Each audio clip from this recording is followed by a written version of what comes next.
Is that I'm not here to speak on behalf of the United Nations or on behalf of the Timorese government.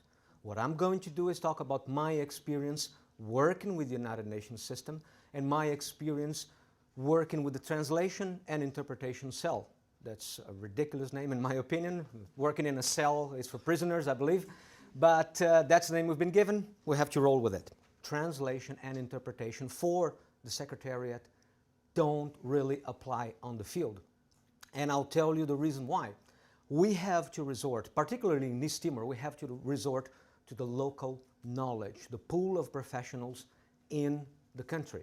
And in East Timor's defense, I'd have to say that not much has been invested on professionals and education and preparation of professionals to work as translators or interpreters. So they make do with what they can. And the United Nations has to do the same. We have to employ the people that can speak some English, that can speak some Tatam, and we have to be happy with that.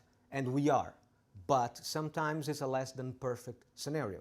If legal interpreting is this much, court interpreting accounts for only this much, or 9 or 10%. The 90% is actually done for the police.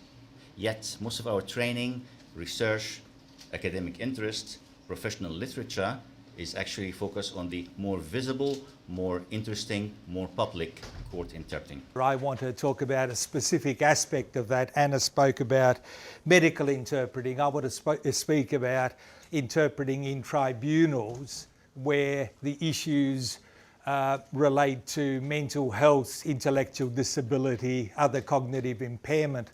A growing area in view of an ageing population, dementia patients requiring someone to be appointed as their guardian, certain increase in mental health cases that come before tribunals. And there are a number of issues that are really quite different to those that you may find in a purely clinical setting or a purely judicial setting.